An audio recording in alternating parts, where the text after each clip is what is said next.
1장 35절에서 42절 말씀입니다. 신약성경 143페이지에 있습니다. 제가 한 절 읽고 우리 성도님들이 한 절 읽으시고 교독하시겠습니다. 요한복음 1장 35절에서 42절입니다. 또 이튿날 요한이 자기 제자 중 두 사람과 함께 섰다가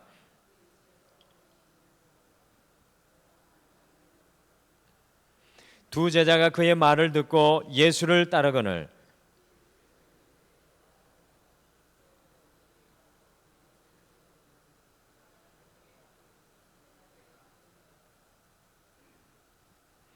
예수께서 이르시되 와서 보라. 그러므로 그들이 가서 계신 데를 보고 그날 함께 거하니 때가 10시쯤 되었더라.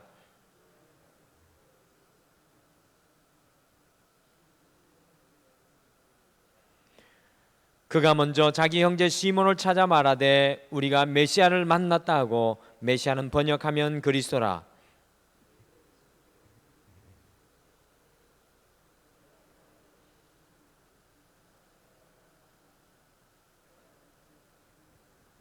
아멘. 우리 6장 말씀으로 가보실까요? 같이 좀 표기를 해두시고요. 6장 8절 9절 두 절입니다. 6장 8절 9절 두 절을 우리가 한 목소리로 다 같이 읽으시겠습니다. 8절 9절입니다. 시작. 제자 중 하나는 곧 시몬 베드로의 형제 안드레가 예수께 여짜오되 여기 한 아이가 있어 보리떡 5개와 물고기 2마리를 가지고 있나이다. 그러나 그것이 이 많은 사람에게 얼마나 되겠사옵나이까. 아멘. 한 군데만 더 찾아보겠습니다. 12장으로 가시겠습니다. 12장 20절, 21절, 22절입니다. 168페이지가 되겠습니다. 12장 20절, 21절, 22절 세 절인데요. 한 목소리로 다 같이 읽겠습니다. 시작. 명절에 예배하러 올라온 사람 중에 헬라인 몇이 있는데 그들이 갈릴리 벳세다 사람 빌립에게 가서 청하여 이르되 선생이여 우리가 예수를 배웁고자 하나이다 하니 빌립이 안드레에게 가서 말하고 안드레와 빌립이 예수께 가서 여쭈니. 아멘. 요한복음 1장 또 6장 12장 이 부분을 잘 표시해 두시고 따라오면 되겠습니다. 지난 수요일까지 12번에 걸쳐서 선지자 엘리사의 삶의 길을 우리가 함께 탐구해 보았습니다. 지난 수요일에는 저희가 엘리사 선지자를 하나님의 품에 보내드리고 오늘 이 수요일에는 제자들의 길, 제자들의 길이라는 이 대주제로 12제자들의 삶의 길을 같이 우리가 따라서 걸어갈 것입니다. 특별히 12제자들이 어떻게 살았는지 함께 살펴보시면서 우리의 삶을 이 12제자들을 통해 밝히 조명해보는 영적인 시간을 갖겠습니다. 저는 이 12제자의 모습을 보면서 우리 예수님께서 사람을 사용하시는 이 용병술이 너무나도 신비하고 놀랍습니다. 우리가 이 수요일 저녁에 이 만나게 될 예수님의 12제자들은 쉽게 말씀드리면 우리가 길에서 흔히 부딪힐 수 있는 보통 사람들이었습니다. 그런데 예수님께서는 이 사람들을 불러서 세상을 변화시키는, 세상을 움직여가는 하나님의 역군으로 사용하셨습니다. 저는 이 제자들의, 예수님의 제자들의 모습을 보면서 그렇다면 오늘 우리를 왜 그렇게 쓰시지 않겠는가라는 믿음의 자신감을 가지게 되었습니다. 우리가 성서 인물들을 또한 우리가 만나게 될 제자들을 너무나 특별하게 생각할 때가 많은데요, 사실 이런 시각은 성서를 너무 이상적으로 바라보는 시각입니다. 성서를 깊숙이 살펴보지 않고 있는 시각인데요, 우리가 12제자들의 길을 함께 걷는 이 처음 시간에 꼭 마음에 품고 있어야 할 것이 있다면 그것은 만일 제자들에게 어떠한 위대한 것이 있다면, 만일 제자들에게 어떠한 위대한 것이 있다면 그것은 그들이 아니라 하나님의 은혜라는 사실입니다. 하나님의 은혜가 사람을 만들고 변화시키고 빚어나가는 줄 믿습니다. 그래서 옆에 분에게 우리가 말씀 생각하시면서 한번 축복하시며 인사하겠습니다. 하나님의 은혜가 여러분을 위대하게 만들 것입니다. 여러분들 옆에 분이 축복하며 인사하시죠. 하나님의 은혜가 여러분들을 위대하게 만들 것입니다. 아멘. 예수님의 제자들의 모습입니다. 오늘 12제자 중에 안드레의 삶의 길을 먼저 따라가 보겠습니다. 대부분의 제자들이요, 갈릴리 지방의 출신인 것처럼 제자 안드레는 예수님께서 태어나신 나사렛에서 40km 정도 떨어진 갈릴리 해안에 있는 아름다운 마을 벳세다가 고향입니다. 우리 지도 한번 띄워주실까요? 목사님 뒤에 그 마우스로 좀 표시해 주시길 바랍니다. 제가 저기를 안 간 나사렛이 어디입니까? 왼쪽 아래쪽에 있죠. 가나 밑에. 목사님 혹시 마우스가 작동합니까? 네. 찾으셨죠? 한국말이 아니라 영어라서 죄송합니다. 근데 벳세다는 어디입니까? 저 오른쪽 귀퉁이에 거기가 벳세다입니다. 거기가 우리 안드레 사도가 태어난 거고요. 거기 옆에 왼쪽으로 내려오시다 보면 가버나움 보이시죠? 가버나움은 바로 바닷가에 인접해 있는 것인데요. 이 안드레가 바로 이 가버나움에서 마가복음 1장 29절에 보면 성장을 하였다라고 나옵니다. 여러분들 안드레의 형제가 누군지 아십니까? 안드레의 형제 누굽니까? 베드로와 안드레가 형제고요. 또 형제 누굽니까? 예수님 12제자 중에 야고보와 요한. 좀 기억하기 힘든데요. 목회자들 때 헷갈려요 자꾸. 베드로와 안드레, 야고보와 요한은 형제입니다. 이 베드로하고 안드레는 형제였는데 가버나움에서 성장을 하였고, 이 베드로와 안드레의 직업이 어부였습니다.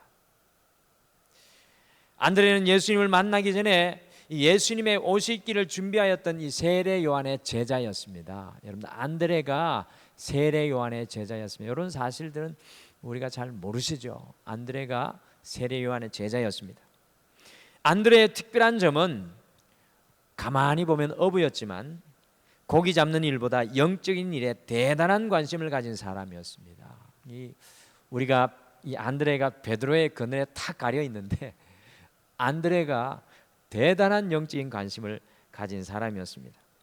말씀을 듣기 위해서 자신의 일자리를 잘 떠났던 사람입니다. 그래서 오늘 함께 읽으신 요한복음 1장 36절에서 그의 스승인 세례 요한이 보라 하나님의 어린 양이로다라고 하였을 때 이 좀 아주 쌀쌀맞은 것 같이 세례 요한을 딱 떠나가지고 영적인 관심을 가지고 예수님을 쫓아가는 사람이 바로 안드레입니다.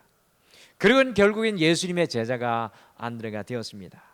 그래서 초대교회 사람들은요 안드레를 헬라어 말로 성경 원어로 뭐라고 부르느냐 하면 프로토클레토스라고 부른다. 프로토클레토스. 모르는 말이죠. 프로토라는 영어는 들어보셨습니다. 프로토 하면 영어로는 원형 첫 번째라는 뜻입니다. 프로토. 클레토스는 부름받은 사람인데요. 그래서 이 안드레를 초대교회의 사람들은요 처음 부름받은 자, 처음 제자라고 불렀습니다. 이런 것도 처음 들어보셨을 겁니다. 안드레는 처음 부름받은 제자, 첫 번째 제자였습니다. 어느 누구보다도 가장 먼저 제자가 된다는 것은 더 많은 모험과 용기가 필요한데 안드레가 바로 그 예수님의 첫 번째 제자가 되었다는 겁니다. 성경을 깊이 보지 않으면 절대로 알 수 없는 사실인데 안드레가 예수님의 첫 번째 제자가 되었습니다. 여러분들 그래서 왜 오늘 12제자 나누면서 베드로도 아니고 요한도 아니고 이 안드레가 첫 번째 우리가 나눠야 할지 그 이유를 아시겠죠? 과연 예수님의 제자 안드레는 주님과 어떤 길을 걸었던 사람이었을까요?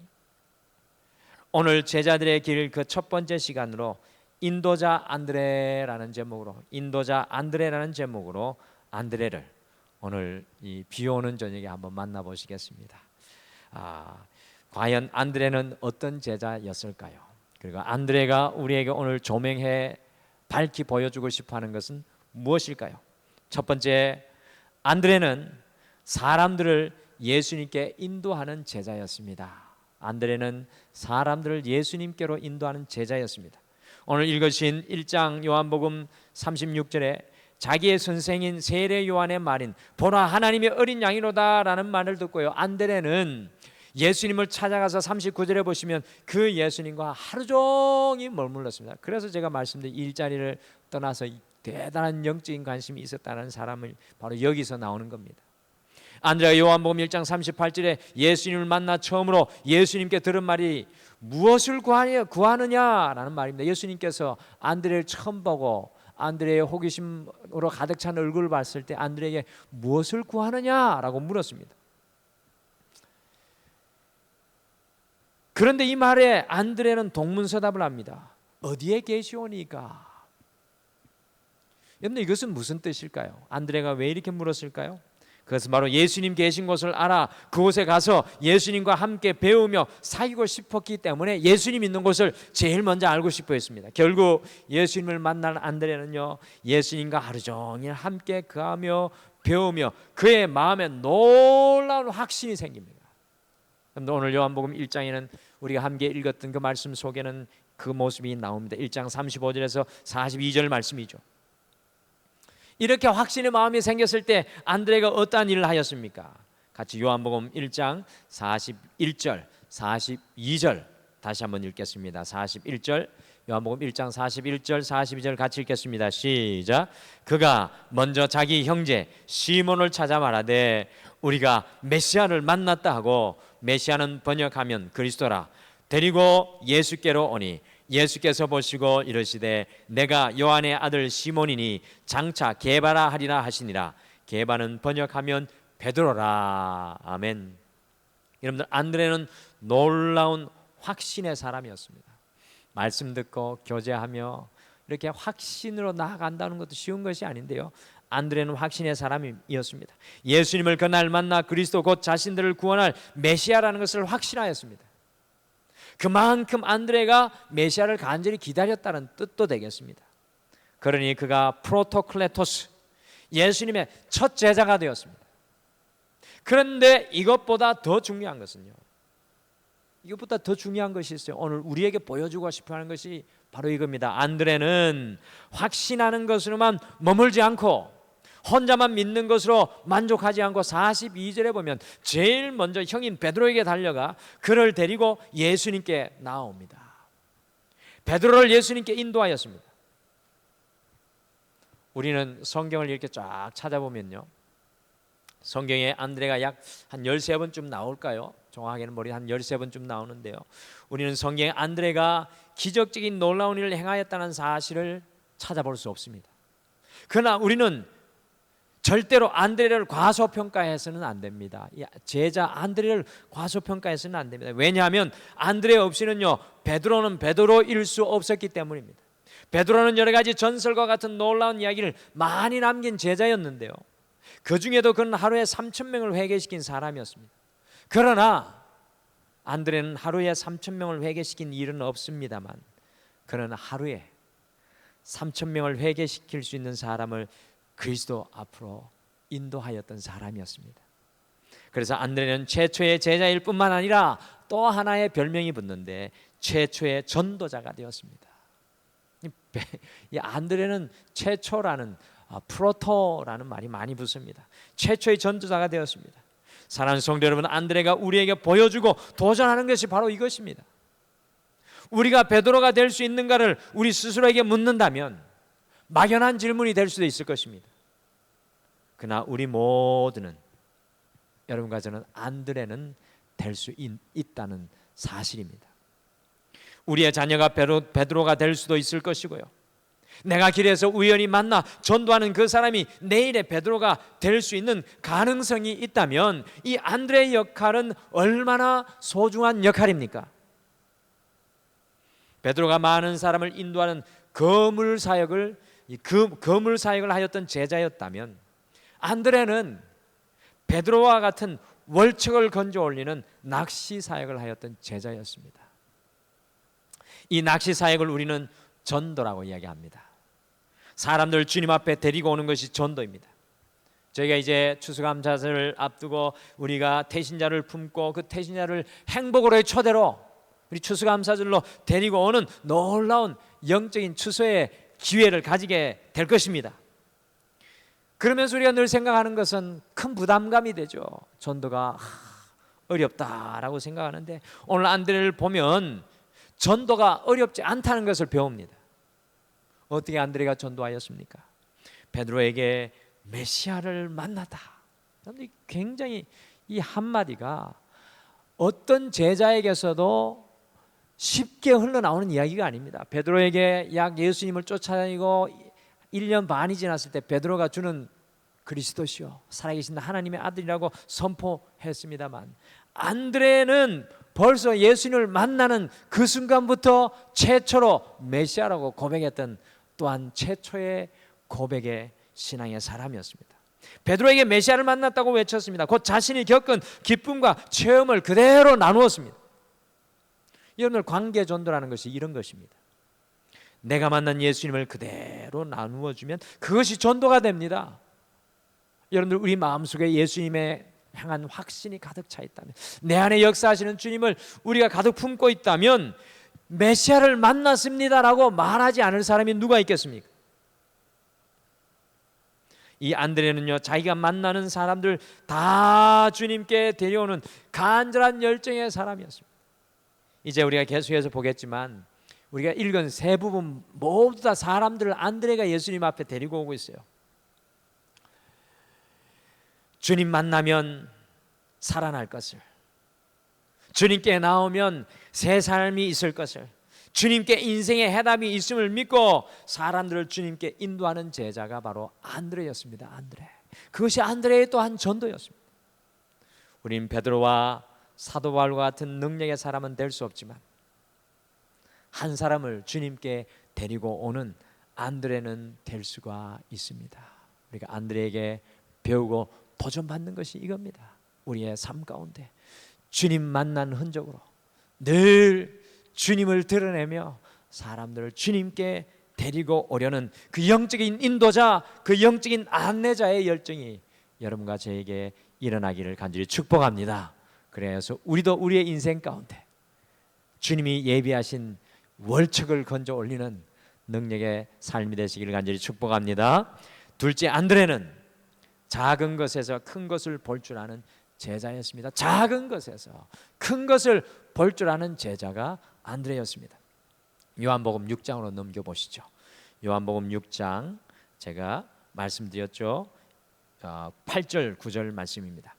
요한복음 전체 6장의 배경은요, 이 디베랴 바닷가 광야에 남자들만 5천 명이 넘는 어마어마한 군중들이 모여서 식사 시간이 다 지난 것도 잊어버리고 예수님의 설교에 푹 빠져서 말씀을 듣고 있는 장면입니다.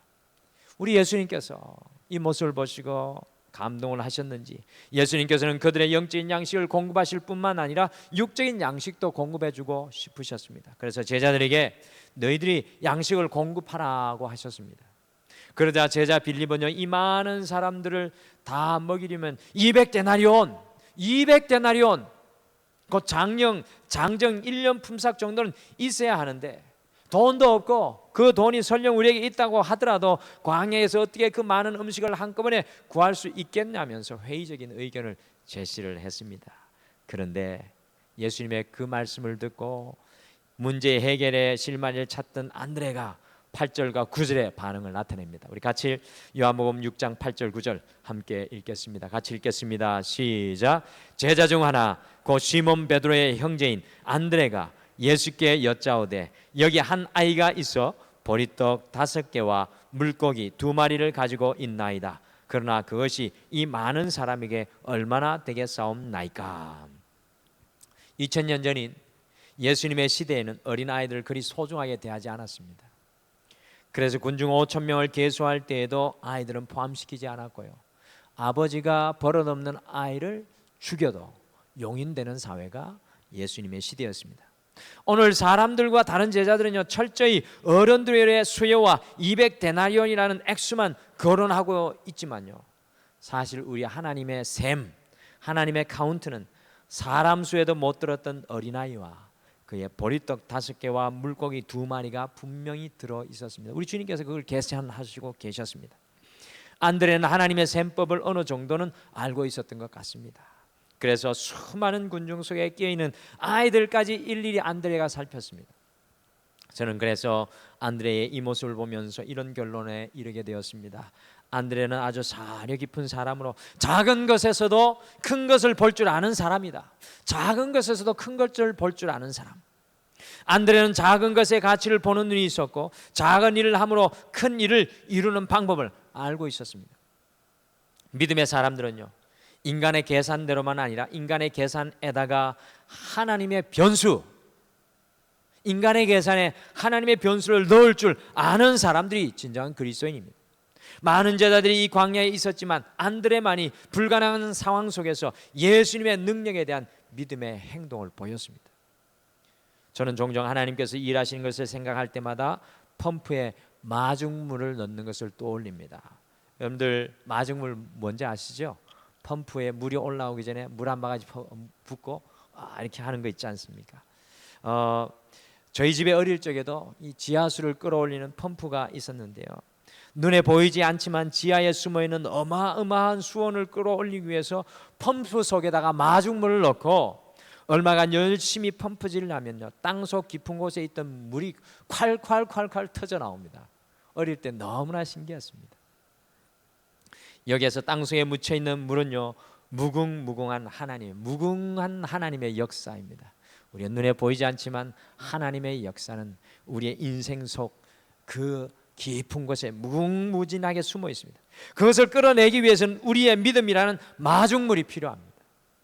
우리의 믿음과 하나님의 능력이 만나자마자 역사가 일어나게 됩니다. 그래서 하나님께서는 겨자씨만한 믿음이 있다면 산을 옮길 수 있다고 말씀하시는 것입니다. 안드레는 하나의 보잘것없는 도시락을 통해서 5천 명을 먹이는 비전을 가지고 있었습니다. 스코틀랜드의 한 교회에 부흥회가 열렸습니다. 부흥회를 통해서 매일 저녁 사람들을 초청하고 결신자를 초청했는데 겨우 4일째 되는 저녁에 어린 소년 하나가 손을 들고 나와서 예수님을 영접을 했습니다. 그게 목사님이 겨우 어린 소년 하나만이 한 주 동안 열심히 부흥한 것의 결과라는 것을 보고 너무나 낙심하였습니다.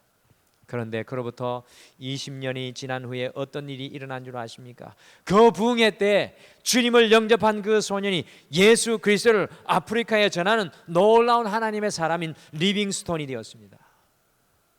에드워드 킴벌이라는 사람은 보스턴 구두방에 들어가서요, 지하에서 일하는 구두 수성공, 무식한 구두 수성공 소년을 전도하였습니다. 그런데 이 아이가 미국을 변화시키고 전 세계 부흥의 불길을 일으키는 놀라운 부흥사 D.L. 무디가 되었습니다. 사랑하는 성도 여러분, 안드레는 작은 것에서 하나님의 놀라운 것을 볼 수 있는 사람이었습니다. 우리 역시도 작은 일에서 하나님의 큰 것을 볼 수 있는 믿음의 비전이 필요합니다. 주님의 제자가 그것이 없다면 우리는 사실요, 하나님이 주신 그 많은 것들을 잃어버리고 사는 삶일 수밖에 없습니다. 제자 안드레는 우리에게 도전합니다.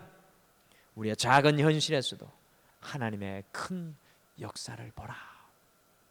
마지막으로 안드레는 최초로 이방 선교사의 일을 감당하였던 제자였습니다.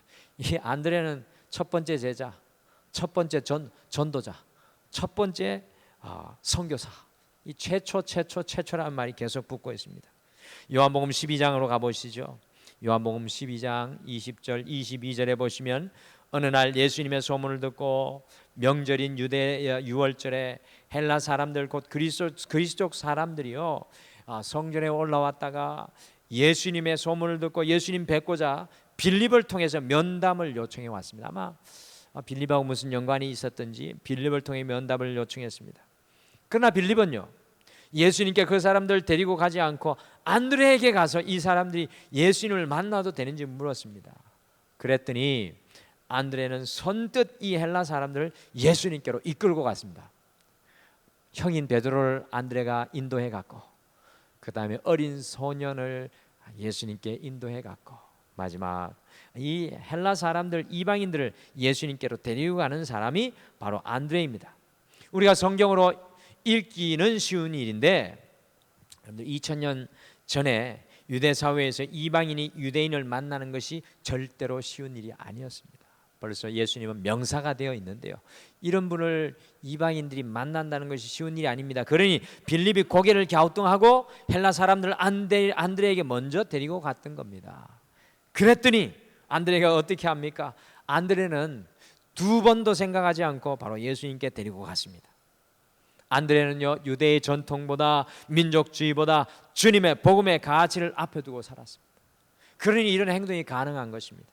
그러니 헬라인도 이방인들도 당연히 주님을 만날 수 있었던 것입니다. 곧 안드레는 말씀의 가치를 최고의 권위로 두고 살았던 사람입니다.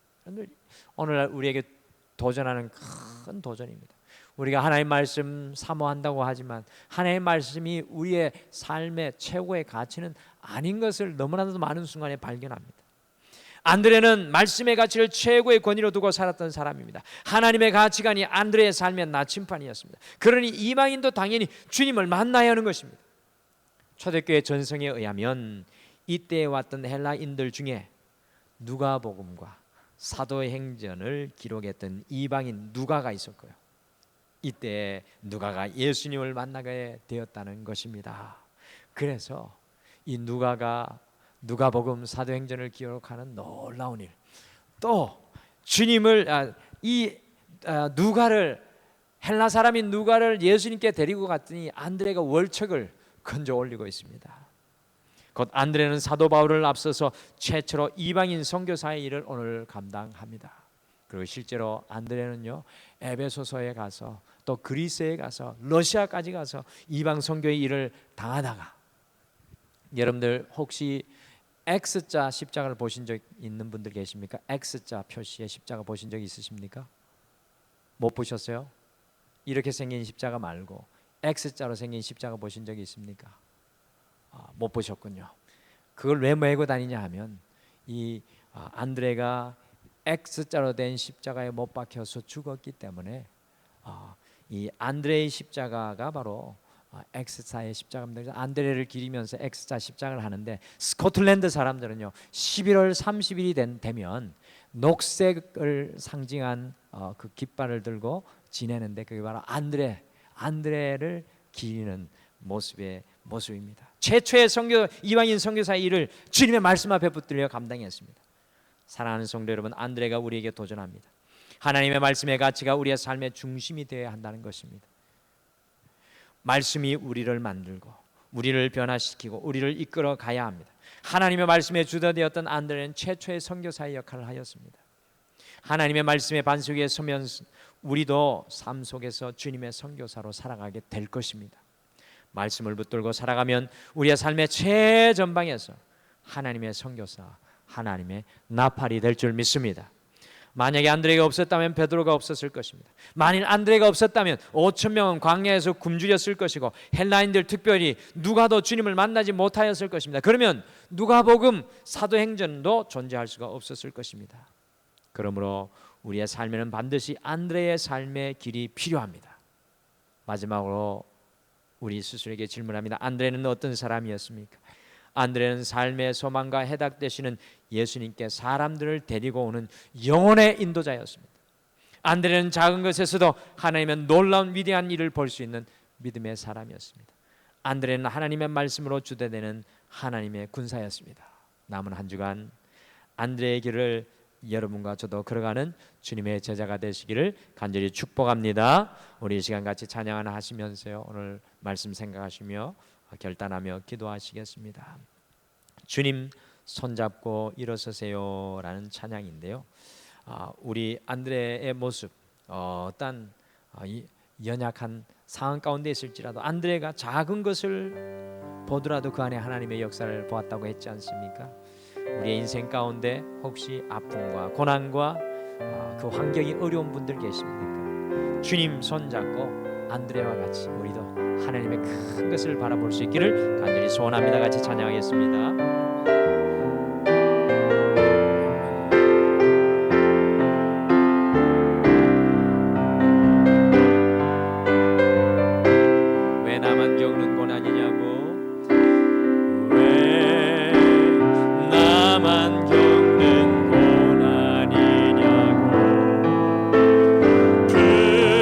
불평하지 마세요.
우리의 삶